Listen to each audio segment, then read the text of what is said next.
baby, what's going on? This is Davey D, and you are now tuned into WWE Champions Chat. What's up, WWE Champions Universe? Welcome to Champions Chat, the fastest growing podcast dedicated to the WWE Champions mobile app. I'm the Earthquake, Rusty Graves, and with me, as always, is Typhoon, Lee Brown. What's up, Lee? Woo, woo. Tugboat coming in. See, I know him as Tugboat, man. I watched some of the natural disaster stuff, but that man, to me, he's not the Shockmaster. He's not Typhoon. He is I was gonna go stripe-wearing Tugboat. Isn't his name Terry Taylor? Was that his real name, or was there a different Terry That's Taylor? the Red Rooster. I think Terry Taylor was the Red Rooster. I think Okay. I'll think of it later because I know it, but I'm trying to think of it so it's not there. But yeah, Shockmaster, Tugboat. Dude, when he was on Hulk Hogan's team, remember when? So, quick story about WWE Wrestling. They were going to originally turn Tugboat into the Iraqi sympathizer instead of Sergeant Slaughter, and you would have had Sheik Tugboat as the world heavyweight champion. Just imagine that alternate reality. I can't imagine that. That's unfathomable to think that the Shockmaster could have ever held the big golden eagle belt, around Oh, his waist. He yeah. would need an extender for that to even fit around his waist at the time. Yeah, just imagine okay, so the big story around that WrestleMania was it didn't draw the right numbers, and so they had to move it from the bigger arena to the Sportatori, or what was the Nassau. Anyway, they had to move it to a smaller venue there in California because the numbers just weren't there, and then they blamed it on the Iraqi sympathizer gimmick as getting like bomb threats and all that. But just imagine how the numbers would have run if it was Sheik Tugboat instead of even Sergeant Slaughter. So the numbers don't lie, and they spell would have been disaster. Abysmal. About as terrible as the WrestleMania that was outside at Caesar's Palace. Remember, that was horrible. Probably the worst. That's probably the low point of all WWF wrestling. It could be. Looking back with hindsight, when I was a kid, that was one of my favorite things. And I did not like Bret Hart. Sorry, Iron Sheik 84. I still don't like Bret Hart. He's never been someone I've found interesting. And so when he shooed Hulk Hogan into the ring and Hulk Hogan immediately won, that was the highlight of my childhood for a while. Like, that was the greatest thing ever. And now you watch all these videos that look back on it as, what are the worst moments in wrestling? Well, remember when Hulk Hogan won the title and he wasn't even supposed to be there and blah, blah, blah. Yeah. So, but I remember it as being one of the most fantastic things ever. It was. Maybe there were 10-year-old boys in creative at the time because they wrote the script exactly the way I would have at the time. And kind of the way I used to play in the bathtub with my little wrestling figures, basically the same endings. Hey, in Hulk Hogan news, did you know newlywed Terry Bolleo, he recently got remarried. I saw that, yeah. And he wore the do-rag with his tux, and he walked down the aisle, brother. Do you, brother, take this sister brother to be your brother, wife, brother? Yeah, brother, I do, to have it to hold, brother, with these 24-inch pythons. What you gonna do? What you gonna do when you're married to Hulk Hogan? Oh, this is wow. And my wife, wow. I showed the clip to my wife, and all she said was, "Gross. He's so old and she's so young." Of course, that's the way the world works. Of course, this young, beautiful woman would marry some old rich guy. Wow. Well, what a start. We are off on a new episode of Champions Chat. And we are in the middle of a 5-week MLC of Zombie Cowboys. How's your MLC going, Lee? I'd say pretty fantastic. If you're watching our YouTube channel, I've done some less than stellar polls. I spent a little more this month, and I usually spend a little more in Zombie Month than I ever do. But in terms of where things are at. So this boss battle that we've got that'll be ending right around the time this goes live was super easy. You messaged me and like, is this the easiest boss battle ever? And I was in the parking lot for an appointment, had a half an hour, popped in, not only got all 423s done in like 5 minutes, but then did all of my CSS and maxed the entire event before I had to go into the appointment. So I was like, well, that was great. Let's do that again, right? So that's feeling pretty good. I got Zombie Edge, finally. I got Zombie Edge, and he immediately went 5-star gold. I have him at 21K, and I got him yesterday. Of course, critical trainer. You and a ton of people in the community are celebrating now that they have that that black gym flat damage. I always mix those words up, kind of make word salad. Yeah. Flat gym damage. The 12K per gym coach.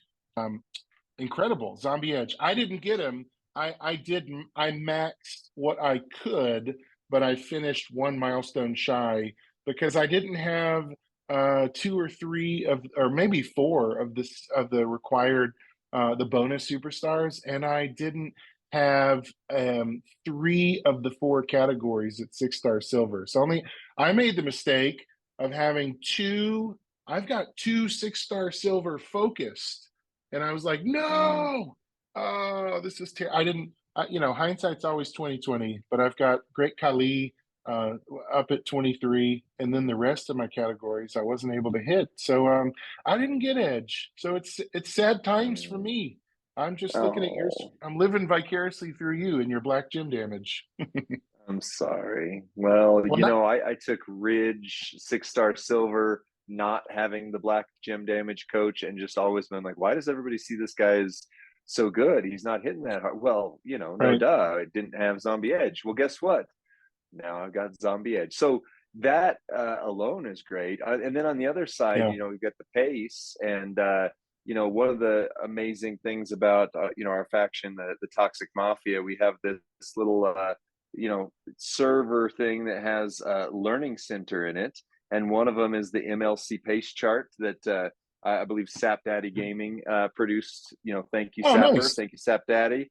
And cool. It says that as of today, Thursday, what is the 19th of October, your pace should be 235,000 for the MLC and 2,353 on shards. And I'm significantly ahead on MLC pace, and I'm a little bit ahead on shards. So there's a chance that I might 5-star gold recruit Cody, but there's almost a guarantee, unless something goes horribly wrong, that I will for sure get Cody. And with the spending that I did, I'm guaranteed a plate at least. I'm working on trying to see if I can get up for a second one, because I would love to get the Piper plate, a second Piper plate. So right now my big question is, do I get the Piper plate or do I get the Cody plate? And Cody, maybe you've got thoughts in the comment section. Cody. Yeah, I'm going to make the decision tomorrow at the last possible minute once all our faction rewards have come in, because right now we're like number 21, and that'll get a bunch more medallions. And I'm holding out to the very end to see what can I get. Cody Rhodes in my soul, something, Cody Rhodes. I think that's the right answer, right? Well, that's the one I want to lean towards. Also, just because I have a Piper plate, new is new, but I don't have the manager's pass to be able to move that plate around. And I've got Apollo sitting at 6-star silver on my roster with a strap that is 100% open and no Piper plate on him. So I'm not using Apollo ever. Whereas if I had the plate, I could have Apollo and Hall of Fame Triple H running at the same time. Yeah. And that's some good numbers right there. So I'm wrestling. Yeah, I think the Piper plate's probably the better move for you. I'm such a mark for Cody. I'll say this. This week was not a total loss for me. I downplayed not getting Zombie Edge, but I did get the Zombie Edge, the ZPlate. So I'm stoked. Nice. I was able to put that ZPlate on my ultimate strap for Butch, and I am stoked to be running Butch in boss battles soon. and additionally in feud with the ZPlate to nerf my opponent and pin him down with Pete Dune. I was a Pete Dune guy when NXT UK was at the, I love the guy. So like I like the Brawling Brutes. They've grown on me. I don't think I could appreciate that gimmick at first, but like I don't like that they changed his name, but I like what they're doing. I like the fight night. I love the soccer jerseys. I love the hard knocks. I love that they went down to NXT and jumped in that tag team battle royal. Just a lot of fun. A lot of fun, the Brawling Brutes. So. I agree. I didn't like them at first, but especially when they started doing the "It's Fight Night," I'm like, oh, that's just. I mean, that intro alone is worth it. And can we just say the ZPlate? I know our Canadian friends. I know Professor Canadian, but living in the U.S. He always calls it the ZPlate, and then he goes back and says the ZPlate. It's not a Z. It is a Z. Lord Zed was married to Rita Repulsa. ZPlate is what we're going for. Nice. Hey, let me ask you this, since we're talking MLC in the kickoff of our show today, how are you enjoying the Liv Morgan Living Dead Zombie Liv Powerhouse Zombie Liv Morgan? How are you enjoying that free trial that we're getting to play around with?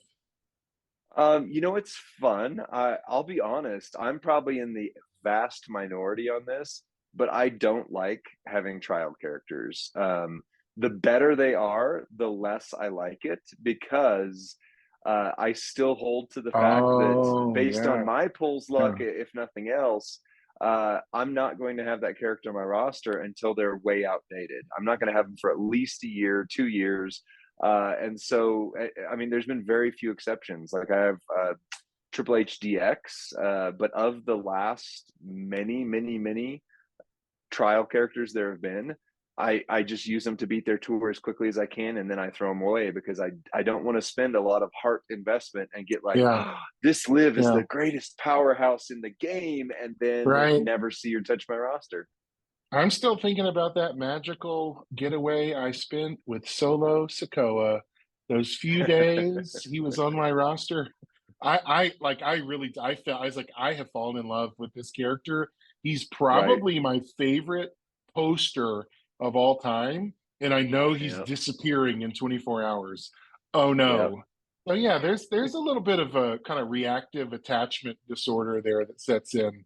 I wasn't gonna go that deep and psychoanalyze you. Yeah, but that's basically what it is. It's a video game. I like Zombie Live, and I at first I tried that triple yellow build and it was fun, but it didn't hit as hard as I was hoping for. But I really liked. I had never had one of those moves with the star that just moved the pin bar. I had literally never used a poster that had a move like that. And so that was the first time I got to test out a move with that functionality. But I like the triple red better. The triple red, and then you put the two kind of overlapping botch on board and just destroy. That was really strong. So yeah. Although, breaking news, if you don't know this already, you probably saw it. Most people probably That's why I come here. I come here for the breaking news. This is where breaking news. This is the no spin zone. Triple yellow. What's that? Spin. They changed her triple yellow. They buffed her so that now the triple yellow has a buff increase on it, and now it hits harder. But here's the fun secret to this. So we've never had a trial character where we've been doing 3-minute moveset videos before, right? That's a new thing for us, new thing for the channel. So I almost recorded triple red 3-minute moveset with Zombie Liv just to get it out there and get the early views and all that kind of stuff. Try to get ahead of the curve, be a good YouTuber, all that good stuff. And I'm glad I didn't, because now that they've changed it, I would have to go back and re-record, do another one, put out a public apology. I'm sorry, subject to change.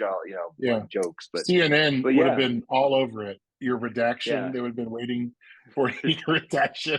Allegedly, you have said triple red was the stronger moveset, and there's never been a bigger lie told in this game. It's still possibly stronger at 6-star bronze, but 6 silver triple yellow guaranteed is the way to go. So you're going to cut that video today? I don't know if I'll have time today. I've got a lot going, but we'll see. We'll see. I'm going to try. The nice thing about the moveset videos is they only take me about 10 minutes to record and about 20 minutes to edit. So they're, not only is it great content, it's easy to make compared to an hour-long podcast. When I do a 3-minute moveset video, it takes me 3 minutes and 5 seconds to record, and then I drop it in Dropbox, and I never see it again. And I don't know what happens to it. So apparently it goes to you, and then it takes about 20 minutes to edit. Right. It's kind of like the fairies that clean our house at night while I'm in bed, and I never know how. And then my wife, obviously, she's the one doing all the hard work, behind the scenes. Last name Shoemaker? Is that what it's going? Kudos. What is that? I don't know that reference. What is that? The fairies that clean the house, and the elves and the shoemaker. The elves that make the shoes. Yeah, that's what I was thinking of. Shoemaker. Okay, now I do get that reference to an ancient fairy tale or whatever. So we're talking numbers. Obviously, we've already had some talk about this month's chase. The pace that Lee's on to get it. We're talking about moveset damage with Liv. We talked about how quickly those level 23s were able to max in this boss battle. So we thought today we'd keep that theme going. And so we are calling today's episode Scopely Math Lolz. LOLZ, right? So Scopely Math. And so we're going to talk about a number of issues that predominantly affect us either financially or like a figure within the game, like a damage or a promoter or a war score. So we're going to talk about pulls. We're going to talk about spending. We're going to talk about feud.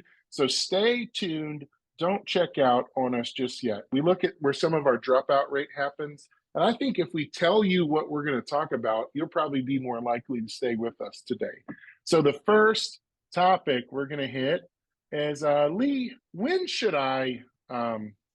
why, when, or should I ever spend money in the game, or AKA what the player base calls pulls? What do you think about pulls? Yeah. Well, again, if you've watched the YouTube channel, you'll see that both of us have done some pulls videos. I've done a few more than I really ever have since we launched. I've kind of amped that up for better or for worse. And yet far, I have gotten 2 characters that are new to me across multiple, $200+ worth of pulls. And both of them, and this is the way it works for me, it doesn't work for everybody this way, both of them are ones that are very outdated. So again, I've gotten Striker Alexa Bliss was one of my $20 pulls.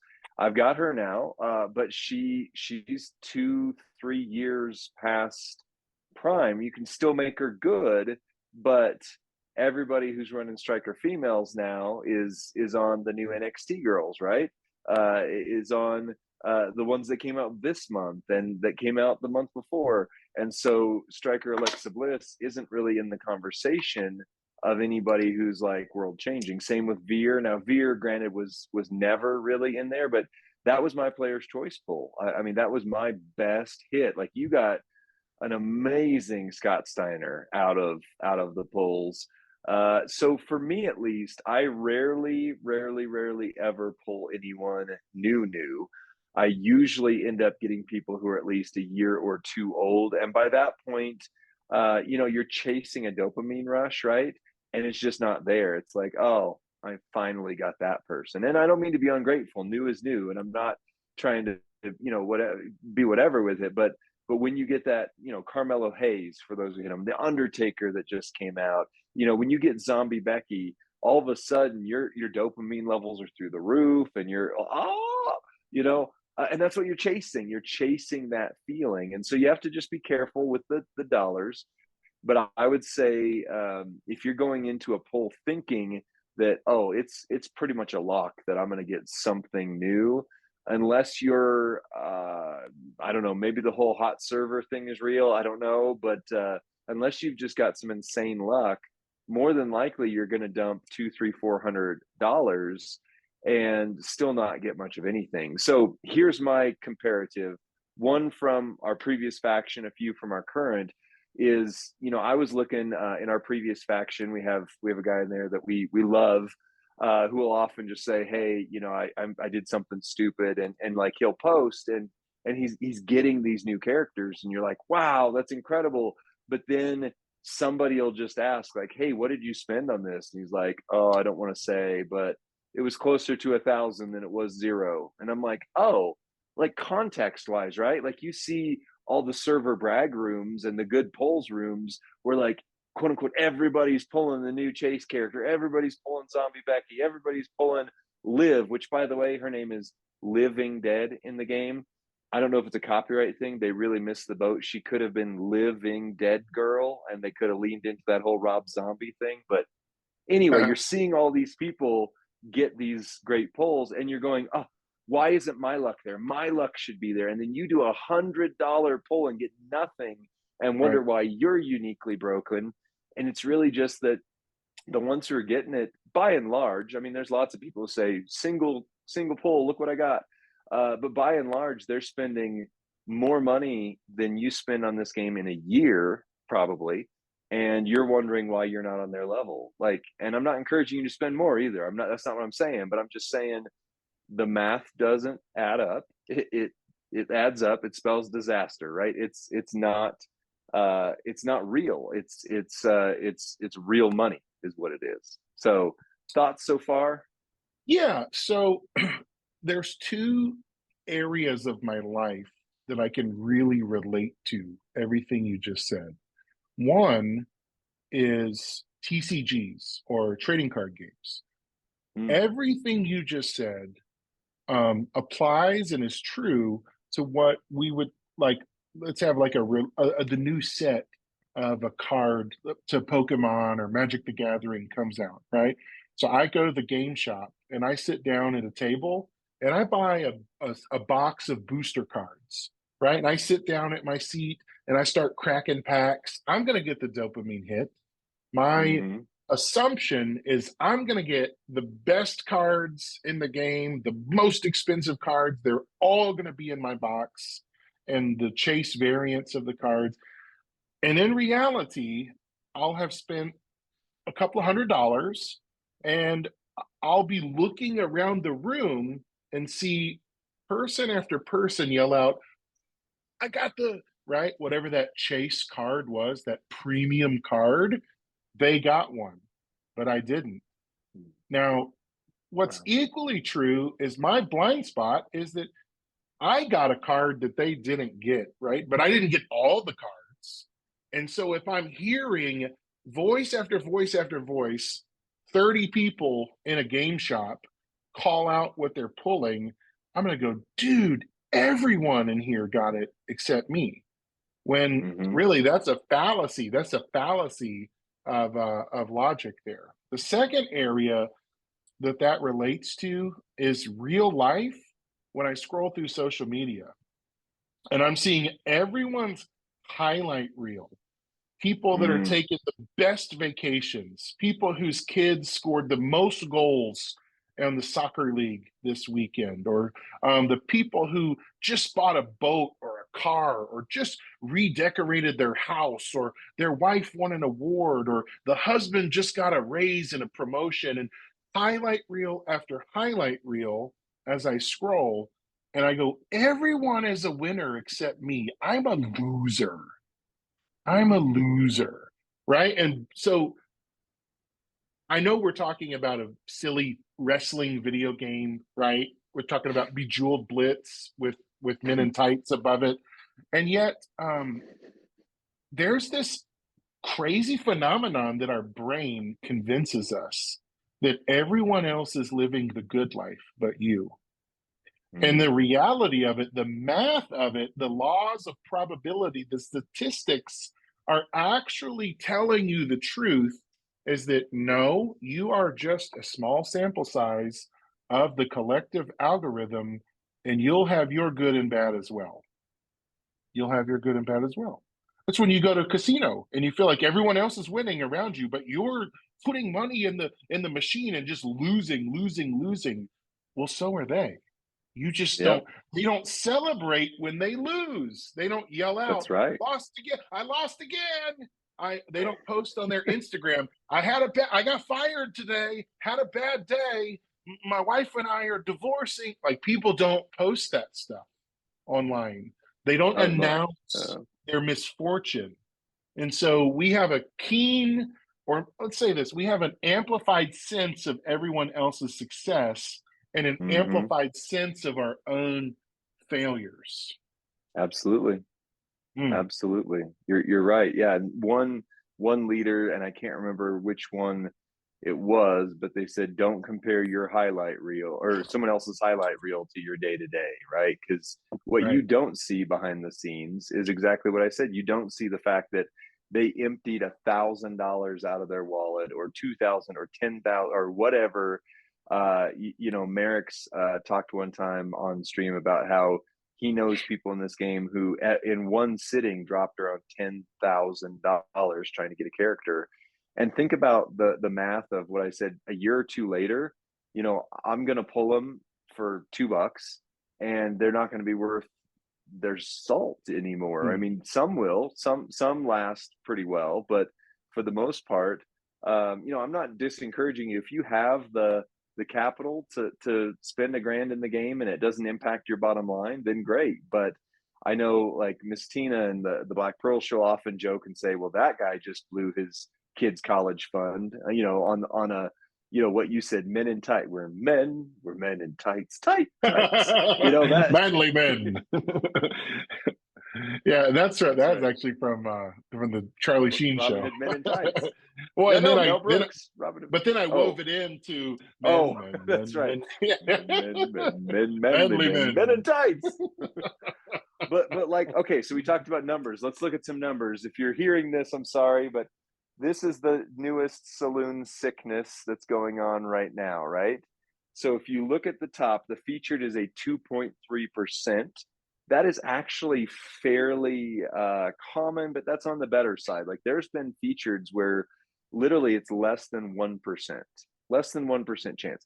But let's go with 2.3%. That means out of 100 polls, 2 of them should fall in the featureds on average. My experience is that doesn't always work out that way, but you get lucky sometimes. But so then we're talking, okay, we've got the featureds, but now you get down here, and what's in the featureds? You've got guys that are multiple years old, right? Afa was a chase, but now you can kind of get them all over the place. That Big E was a part of. If you start watching my roster flashback series, I talk about when Trivia-geddon happened, when Farmageddon happened, and he was one of the ones that you could get through that, stuff like that. And so several times there's been even free characters in there. Now they're at a higher level, they're 5-star gold or whatever. But if you pull a Tech Lex Luger on a featured pull when he was free a few months ago, you're going, ugh. And what they don't show us in that now, quick reminder that there was a time when they did not disclose what the pull odds were at all, and then loot boxes came under fire. Things happened, regulatory stuff happened, and Scopely reactively started listing the tiers and what the odds were. But all they're telling you is the odds of you hitting any card, any poster within that tier. So you go to the feature and you're like, oh man, if I do 100 pulls, which is 2.5 mega pulls on average, right? So that's 200 and let's say $50.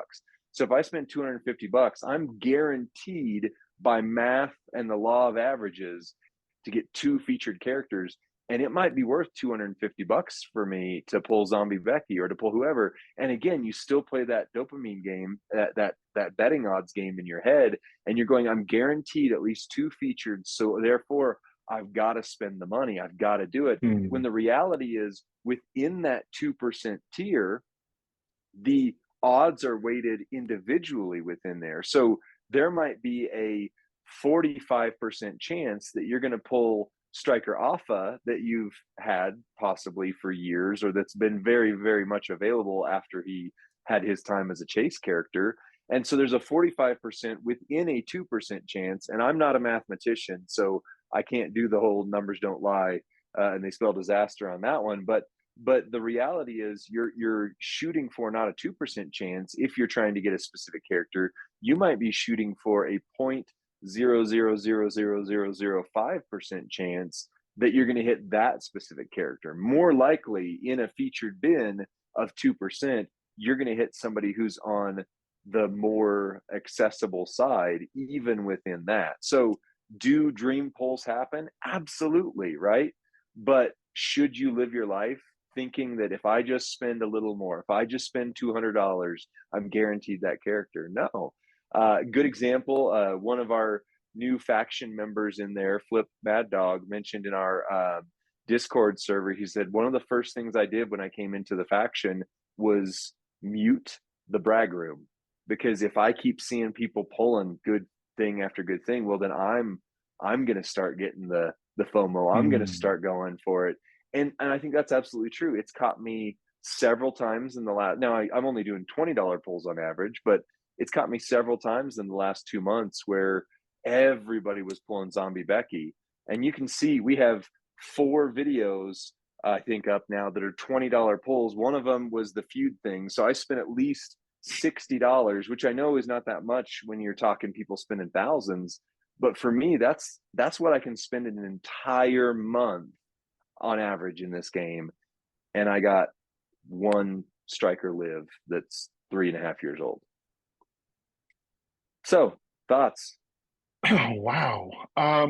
Well, I mean, okay, so a question, and I mean, I think you answered this question, but let me articulate it in a way that our audience can hear.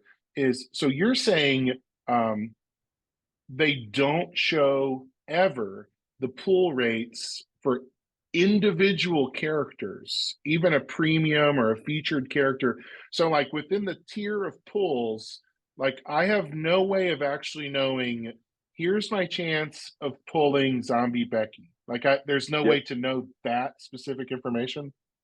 There's no way. Yeah. And you know that they're playing into that FOMO, they're playing into that psychology on it. When you see characters that are super, super, super, super rare in the common section, and you're like, oh, common has 45% odds. I have a 45% chance of getting Zombie Becky. When in reality, within that common section of pulls, each card is weighted individually, and Zombie Becky is probably 0.000005% chance. There's a chance, like, you know, right. Lloyd Christmas here, you're telling me there's a chance, right? You're saying, but it's 1 in a million. It's 1 in a million, right? So. Yeah. Well, so let me ask you this, and we weren't prepared to talk about this, but thinking back historically in the game, there used to be pulls that were called even odds pulls. Yep. And I mean, do you remember any of that? Oh, and yeah. Is that essentially Scopely admitting that all other pulls do not have even odds?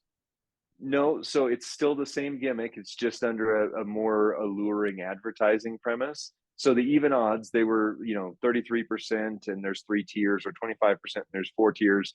And there's even odds to pull that tier. But within that tier, there would be the character at, like, let's say 4 or 5 star gold, or I'm sorry, 5 star silver, 5 star gold. But then there would be shards. So your odds are that you're still going to hit shards 99% of the time, but you have an even odds of hitting this character, this character, this character, this character. So the way they get you is, again, the math in your head is, oh, I now have a 1 in 3 chance that I'm going to hit that, when the reality is you have a 1 in 3 chance of getting shards. And there is a chance that you will hit the poster, but within the individually ranked categories, it's infinitesimally smaller. Yeah, I don't think I've seen even odds pulls in a very long time. And so I'm guessing it's been a while. Something about that was a deterrent from doing it. So you've convinced me. I guess I'll never do a pull again, right? That's not what I'm saying. I mean, obviously you see I'm pulling too, but you just got to recognize going in what your odds are. And you have to know this is a lottery. This Yep. is a lottery, right? This is not a guarantee. This is a lottery system that you could, you know, you're going to risk your funds potentially for a reward, but you're also going to risk that the reward is frustrating, and there's a higher probability that you will experience frustration versus ecstasy. Does that, you feel like that's true in saying? Yeah, yeah, absolutely. I think not just calling him the polls champion because his gimmick is, well, I'm the polls champion, DJ Anon ZT.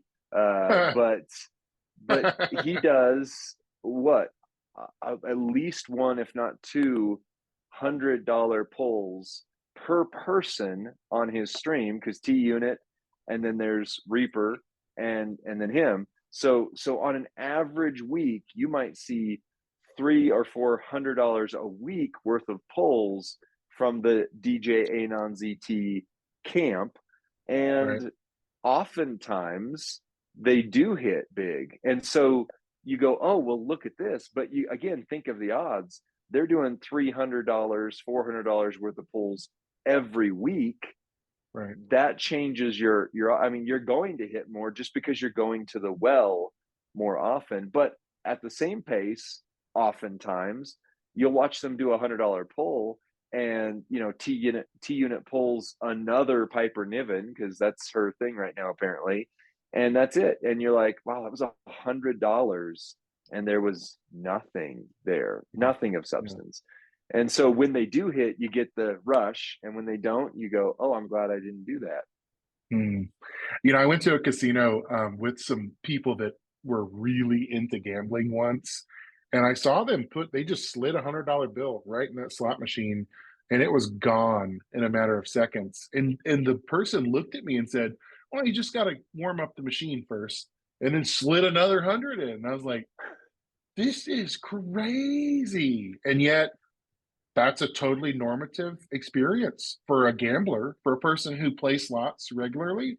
And so those of us that are not gamblers, those of us who may not be comfortable in a casino environment, are going to think watching somebody slide hundreds into a machine is crazy, while other people are going to say, no, you break even over time, or you win big, you hit out, it pays out. But there's a reason people gamble, because it feels really good. It's really fun to take that risk. It's kind of thrilling, it's a thrill. There's a reason why my mom owns a house in Vegas and is going there this weekend, because that's the thrill of the hunt, right? That's the thrill. So here's the thing, and Merrick's credit where credit is due. Merrick's says this, and I finally started listening to it somewhat. His thing is, there's enough bonuses attached with polls most of the time that if you are going to poll, make sure you're getting something guaranteed. So for example, I did $100 poll this week with some bonus money that I was given, and I didn't hit anything at all. I mean, it was a huge bust. However, I was 100% guaranteed to get one of the new plates at least, and possibly two. So I did the polls knowing that I am paying for that plate, if nothing else. So sometimes they'll do special rewards on the portal. Sometimes they'll do special rewards like where there's a guaranteed set of shards. And if you guaranteed shard recruit a character off of your polls, then you're not gambling anymore. You're paying for getting that character or getting that plate or whatever it is. And then you also have a side hustle going with the polls. And if the polls are good, amazing. You just, really invested smart. But if the polls suck, okay, you weren't buying the polls, you were buying that character, that plate, that whatever. So when you spend, and this is Merrick's not least talking here, when you spend smart, make sure you are going to get something in return for spending the money. And if you're not going to, and this is where I get in trouble, because I've been trying to follow that logic. It's super, super intuitive. It's just the right thing to do for me. And I still get caught up in FOMO. Oh, what if I could get Zombie Becky? What if I could get Zombie Becky? Whereas if I had saved those $20 or the $60 I spent on Zombie Becky, I guarantee later this month there will be something where I could shard recruit someone or I could do whatever. And now I'm either not going to be able to, or I'm going to have to go even beyond my own means that I have to beg, borrow, and whatever to get to. And so I'm either going to miss out for real, or I'm going to take myself beyond what my wife and I's budget was comfortable with. So there is a way to spend. You just do it smart. You just buy when you know you're guaranteed to get something you want or need. And then if you pull something else, take the dopamine hit and celebrate it. Yeah, when I hear you say spend smart, the phrase impulse control comes to mind. Yep. Um, and I'm an impulsive person. I think a lot of the crowd that enjoys gambling, that enjoys pro wrestling, that enjoys video games, tend to be impulsive. Either have an addictive tendency or an impulsive tendency towards impulsivity. Maybe Lee is one of those, people that have it under control.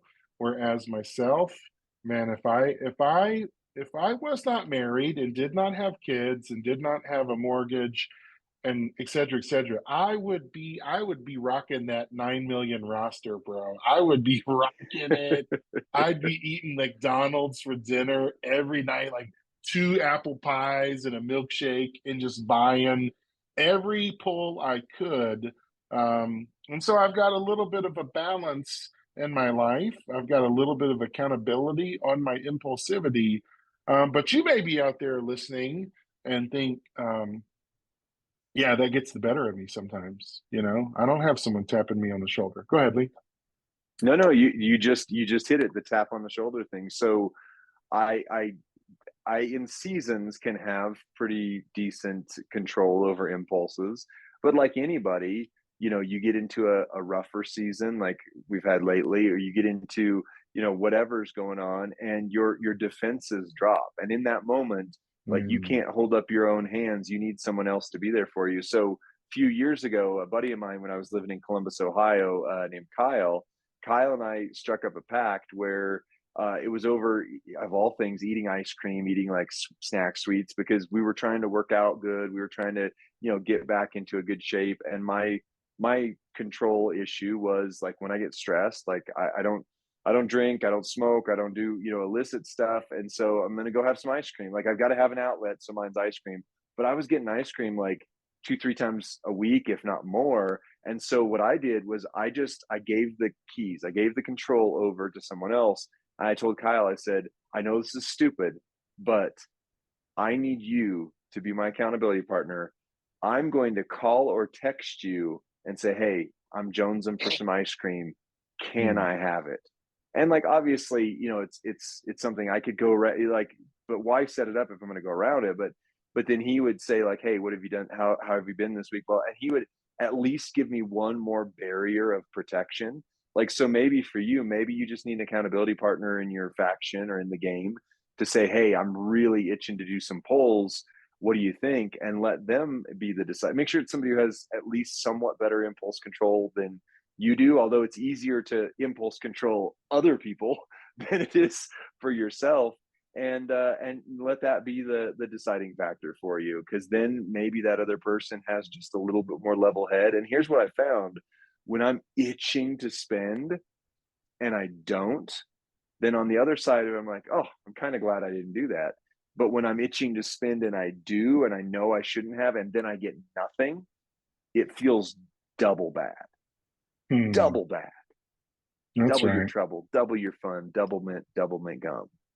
Double your ricochet shards is what you end up with. Exactly. Hey, let me ask you this. Every once in a blue moon, I see a contingency of the player base say, let's teach Scopely a lesson. Let's stop spending altogether. Let's send our signal to the man and spending ban. And they'll create these little memes and they'll create these little graphics. Do you think they follow the money? I mean, do you think Scopely takes notice when these things happen, or you have any thoughts about that? Yeah, exactly 2 thoughts. One is spending bans never work, and I'll circle back to that. Two is when the right players in the game get riled up, Scopely absolutely pays attention. Like anytime you've seen Scopely release something and then an hour or 10 later, they're like, oh, actually we messed up. Like the most recent one would be Cody Rhodes, like the new zombie. While he would be amazing on 90% of people's rosters, that 1.5% that spend disproportionately among the game, like literally there is a group of players in this game that they alone spend enough that it could erase all of the other players, and Scopely would still be making about 80 to 90% of the money it's making. And so if that group gets upset, boom, they turn on a dime. I mean, they make something happen and yesterday. But in general, the populace, the hoi polloi, the unwashed masses that we sit in, if whoa. We are elite content creators of an unauthorized, unofficial podcast that covers breaking news and developments in WWE Champions. You're telling me they don't tune in and hear what we're talking about every week and then use it to determine the trajectory of their company?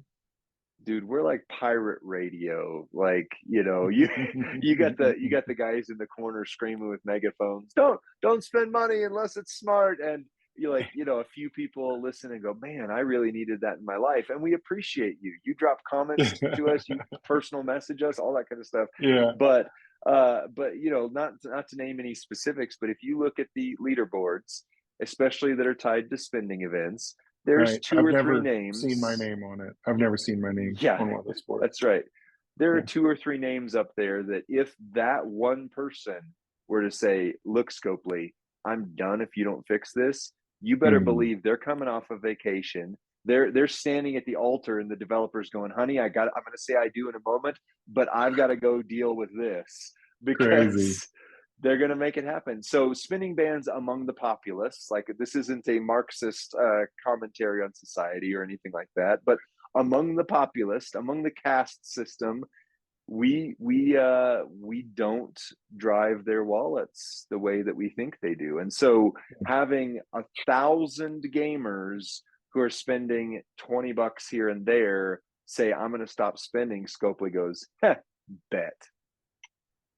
That's it. They just call our bluff. But one of the bigger gamers or several, like the top factions, things like that, they start getting riled up, and you better believe Scopely's issuing a message that looks like the devs were like, we accidentally didn't give zombie Cody Rhodes 100% more damage, and we're fixing that issue out of the goodness of our hearts. No, the top players said, screw you, I'm not gonna spend this MLC if you don't make him better. And they went, yes, master. Yes, master.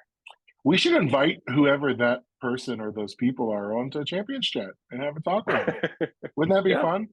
If you're out there listening and and I don't know who Lee's talking about right now. He's more savvy to the leaderboards than I am. But if you know he's talking about you right now, we'd love to invite you on. You can Discord me at Rusty Graves, and I'd love to talk and have you on and let you state your I guess your perspective on the game, the state of the game, to talk about what it's like to be at the top of the leaderboards, to see if your view from the mountaintop looks any different than ours from the base camp. You know, that'd be great. We'd love to have you on. Yeah. Well, and the reality is you need both player bases. You talk about the numbers, the way it works. You need the whales. Like everybody who says, oh, the whales are blah, blah, blah, blah, blah. Look, you don't have a game without them. Period. Right. So you enjoy it because they are the ones who are supporting this. Your $100 pull is great, but when they're spending $5,000 a month or more on the game, they're the ones who are disproportionately shaping it, and we need that. We also need the unwashed masses. We need us. Like if you know Roman history, the hoi polloi, right? We need us in there because without that, the game is unsustainable. Now, in a perfect world, the Scopely's powers that be at Scopely would be advertising on Monday Night Raw still. They'd be sending out new player packs. Like think of Raid Shadow Legends. How many, by the way, if you're Raid Shadow Legends dev and you want to sponsor this podcast, bring it on, because how many wrestling YouTube channels do we watch where they start by going, this episode, we want to thank Raid Shadow Legends because now Ronda Rousey's in the game and blah, blah, blah. Like Raid Shadow Legends has a growing player base, even though it's an older game by mobile standards, because they're investing in advertising. They're constantly seeking that new player base. And so their balance, at least from my uneducated perspective, is that they have their whales. You got to have your whales. They're an important group in this game. We don't need to make fun of them. We need to realize that we're riding on the waves they're creating.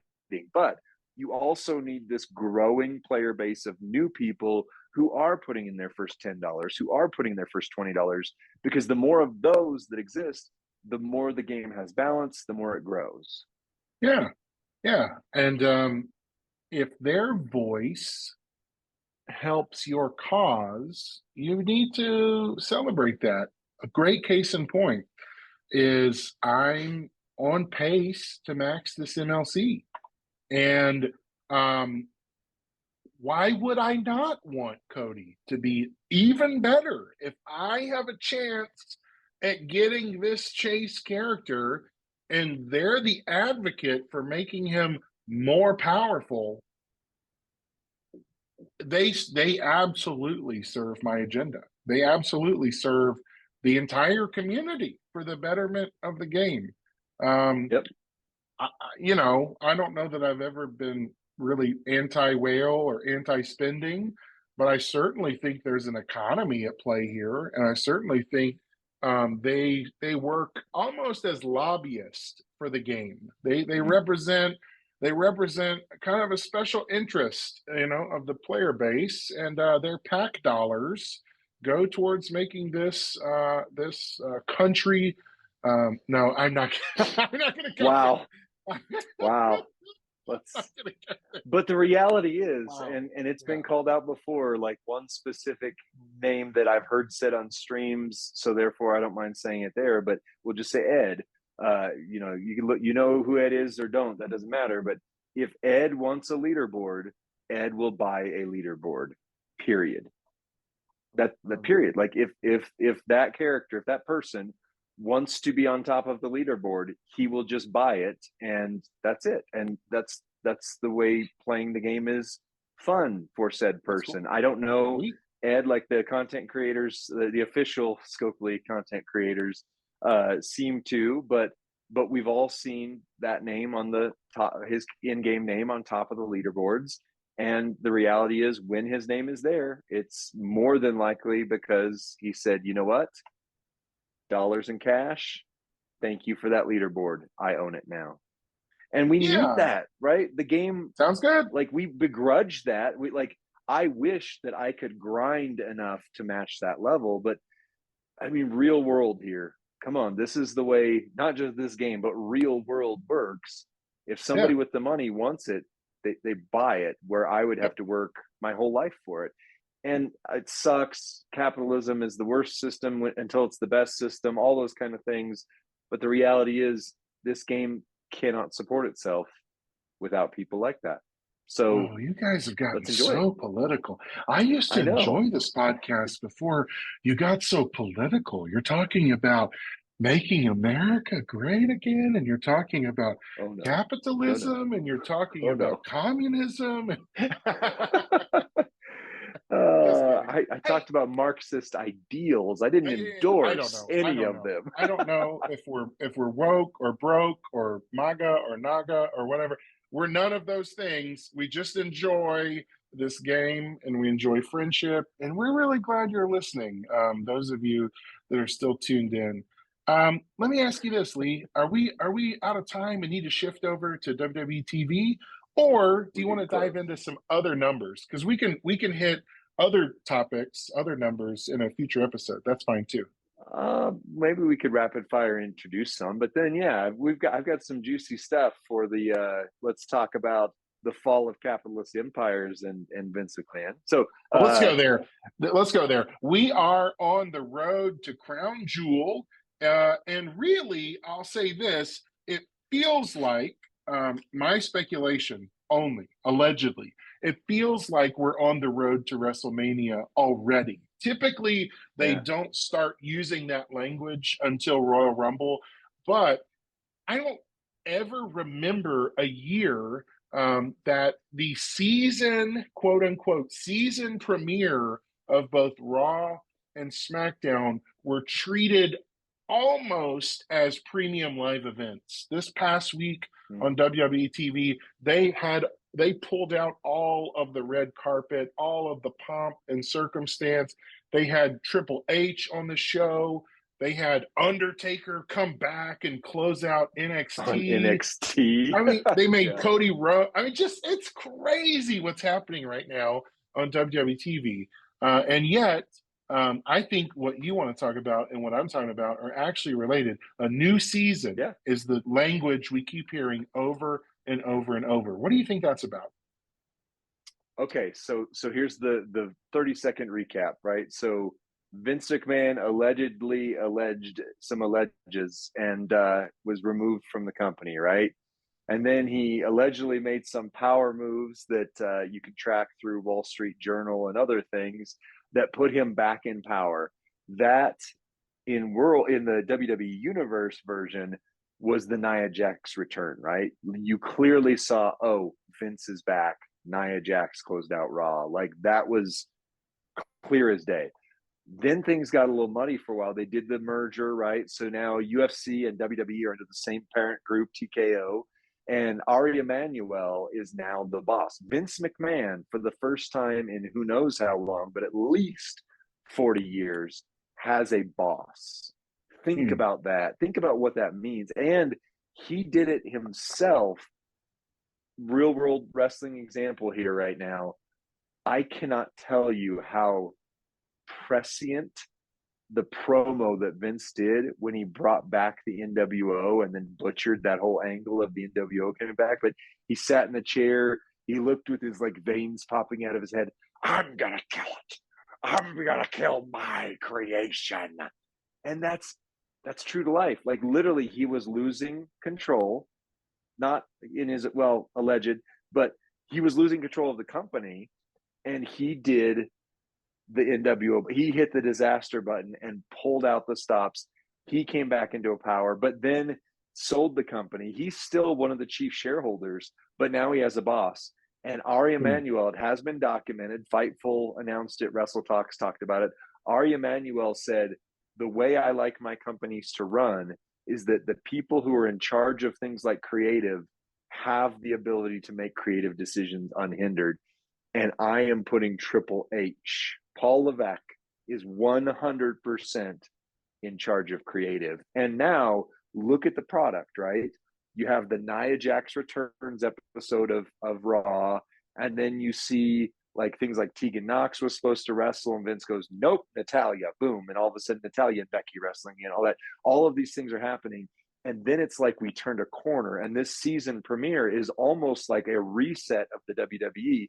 And don't miss this, because this is something so big that it has not been this way for 40 plus years. Vince McMahon has had 100% say for 4 decades of your life. I'm 41 years old. That is my entire life. Vince McMahon has called every shot in that company. And now Vince cannot overwrite creative. He's not even supposed to send in text messages or rewrites. He can't tear up the scripts like allegedly happens all the time.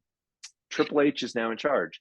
And Rusty, I bet you could tell me why you see that happening. What's going on the road to Crown Jewel? Well, a few things. First of all, wow to everything you just said. Wow. And I have to believe on some level it was that terrible mustache that he decided to grow out that was actually the first domino to fall that brought down the house of cards that was the McMahon Empire. The second, well, you have something. Yeah, of course. No, I just don't want to lose the momentum of what you just said. The mustache was absolutely the smoking gun, right? Because Vince McMahon is on record as saying he does not grow facial hair because, quote, I cannot let it win. I cannot let the hair, like, he is such a control heavy person that even the hair on his face has to submit to his will. That mustache is the clear sign of a descent into madness. So you're Okay, your saying second the thing. mustache was singing "Bow down to the game." Something like that. So I like, okay, so Scooby-Doo villain mustache. first the mustache, secondly, the guy who's sleeping with your daughter is now doing your job, right? That's the Ooh. that's the ultimate act of villainy that Paul Levesque could have instituted over the House of McMahon. We are now in this weird Game of Thrones situation where people's betrothal and who they join with in matrimony and in thy bed is suddenly mattering as far as who's running the kingdom and who's sitting on the throne, right? Maybe Wow. that's exaggerated. Maybe that's fantasy. Let me say this too. It has never been more clear than the use of the same consistent cast as to who's in charge. When you start seeing Gargano, you know Triple H is at the helm. When you start seeing Ciampa, the black and gold, the kids he came up with, the Tegan Knoxes, right, that he made into this incredible show, and that fans were rabid about, AEW almost didn't stand a chance because NXT was so good, and yet that began to slip, and Vince asserted himself into it, and it began to unravel. The road to Crown Jewel, the question you were ultimately asking, since this Yeah. is a numbers episode, I think the first Crown Jewel was a glorified house show. And what the Saudis said in response was, we want this show to actually matter. We love that you come. We love that people spend. It's good for the economy. But we don't want to be a joke to your company. We don't want this to be an international show where you come and do nothing. And so I think Crown Jewel now has to have title changes, that they're mandatory within the economic contract between WWE and Crown Jewel. I think the Saudis have brokered a deal that says we want the show to be significant. In fact, we want it to kick off the season that starts the road to the largest PLE of all, WrestleMania. So I think because we're talking numbers, because we're talking money, because we're talking spending, I think there's actually like a deal that, like, okay, we're not going to tell the American audience, but really this is where the new season of Raw, SmackDown, and Crown Jewel, they're like flagship moments in what's going to happen 6 months from now, or however many months, 5-6 months from now. Well, we're talking numbers, and you hit on a few things that have some known numbers. Now, again, citations to Wrestle Talk primarily, and then they use Fightful Select and others that go off this. But the first Crown Jewel, if I remember correctly, was a larger moneymaker than almost all WrestleManias, period. Because the Saudi Public Investment Fund, the Crown Prince, said, like, boom. And so then you fast forward to like Greatest Royal Rumble, but you talk about how they wanted things to be. And we know, on record, that the Crown Prince asked for Yokozuna and the Ultimate Warrior to be a part of the Greatest Royal Rumble, not even knowing that the real life human beings were dead. Right. Oh, wow. And so like they were calling out like, hey, we want these guys from the Attitude Era. So that's why you saw Chris Jericho in his almost AEW transition go fight The Undertaker. That's why you saw, the Greatest Royal Rumble bring back certain people that you're like, wow, I didn't know that. How would that person get there? And so numbers wise, Crown Jewel is a WrestleMania level event in terms of dollars that the company gets. And obviously TKO is paying attention to that. The other numbers that are important are Raw and SmackDown. So the way that they have structured, and please don't change this, because the only reason I'm able to keep up with pay-per-views is because they're now PLEs and they're on Peacock in America, right? But Raw and SmackDown, the deals that they've brokered before were $5 billion deals for Raw, SmackDown, give or take. And now they've garnered a new $5 billion deal for SmackDown moving over to USA Network. They haven't yet gotten the deal for Raw yet. But if SmackDown, like you heard Triple H say, I'm giving you a promotion to the new general manager of Raw, saying basically Raw is the A show. The reason they use that language is because they are actively shopping. And this is where Vince McMahon is being used. This is why he's off creative, is because he needs to go broker these deals. Vince McMahon, Nick Khan, Ari Emanuel, and these others are trying to get a astronomically bigger deal for Raw. So if I'm a company that's paying $5 billion for a TV show, I want to see something good come from it. I don't want to see, Gilbert versus Mantar. I want to see LA Knight blow up the arena. And by the way, quick aside, and I'll turn it back over. I don't get to watch SmackDown, but you also know the numbers are working in a certain direction, because they have now immediately been putting clips, like long clips of the show on YouTube. And so I was able to watch the majority of the highlights for SmackDown.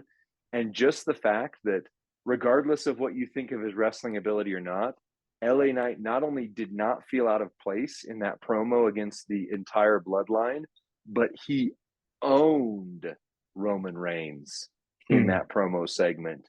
And it was just like, oh, you just proved you belong here. So I talked a lot. You take it. That's great. So speculation, and we should probably just put the word allegedly on the title of this podcast. It's all alleged. Everything we say, every word out of our mouth is alleged. But a few notes. One, didn't the Saudi investment group allegedly also purchase Scopely? Isn't that the group that owns the very game that we discuss and talk about? That's not that's 100% disclosed fact. Yeah, allegedly. Yes, the Saudi Public Investment Fund owns Scopely. So yes, awesome. Yeah. And I would say even at the time of that purchase, the game started getting a lot more generous. The MLC characters started getting a lot better. The stakes. I think there's a correlation between this. When the Saudis invest in something, they want the stakes to be raised. And I think that's what's happening with WWE TV. And I think that's what's happening with these PLEs. And I think that's what's happening with Scopely in the game. The stakes have gone up. It's a better product for it. That's my opinion. Allegedly. I would say that our own version of Triple H is the real reason. This is not inside baseball. I've never had a conversation with the man, but how fitting that the moment Gerson became an employee of Scopely, we started getting characters that were relevant in that exact moment, right? He came on and surprisingly, we got Bloodline. No, not quite. Try again. I couldn't hear it. So give it. Bonjour, WWE champions. I just sounded French. Not even French. Why it's French Canadian, right? Hello, champions. This is Gerson. I'm L because I come after G, and yeah. I want to preview a character for you today. That's just not what Gerson. Dude, I've told you this before. My kid listens to this podcast every once in a while. He's like, "Did you get Gerson on? Is that Gerson? Like your natural voice? If you were French Canadian, you could be the heir apparent to the Gerson throne." I love it. I wish I had his roster and his good looks. Allegedly, I heard the Hulu deal might be going away with WWE. That's just whatever. We're at this point now where all these mass comms companies are bidding over archives and shows. And I have heard that ABC, ESPN, Disney are in the bid for Raw. So there could come a day where you can watch Star Wars and Pixar and WWE wrestling all on the same app. And Doctor Who. And Doctor Who. And Austin Powers, apparently. What? No, just kidding. What? I don't know Doctor Who. Doctor Who. What is that? A lightsaber? It's a sonic screwdriver. Is that? We've got to talk offline. We've got to talk. Men in Black, it erases your memory, right? It's the same thing. Not quite. It's a screwdriver. I've just lost all memory of who I am and what I'm doing. What we were talking about. Yeah, WWE TV. We're on the road to WrestleMania. Titles are going to change at Crown Jewel. And recently, the tag titles changed hands after the shortest title run in recent history of Cody Rhodes and Jey Uso lost the belts back to the Judgment Day after Jimmy Uso showed up on Raw. Apparently, Roman sent him to Raw to be a do-better. A do-better, yeah. If you want to talk about the influence of what we think to be Vince McMahon's little interference era that he had there versus where Triple H is, I could clearly see like Triple H is taking the Bloodline story.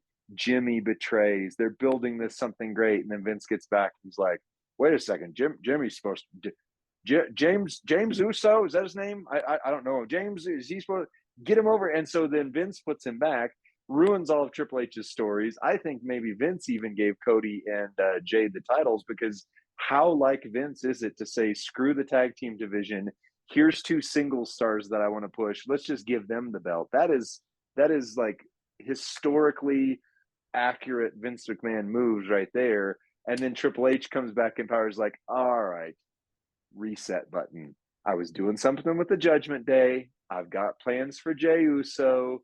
I've got plans for Cody that now I think, Rusty, I think Cody can actually finish this. I think there's no more hindrances in the way. We'll see. But I think Triple H took it back. He just said, give me back my baseball cards. I'm going to play them the right way. And I'm sleeping with your daughter. I mean, he did do that on that one segment that John Cena was in the crowd for as a fan. But whatever, Okay, Lee, wrap us up. I'm done for the day. Well, I'm sorry if these numbers have broken your brains like they broke ours. It clearly were an effect of our descent into madness. But whether you're a whale in this game, whether you're a guppy in this game, or somewhere in between, we love and appreciate you, because we are a community together. And together we get the honor of smashing gems.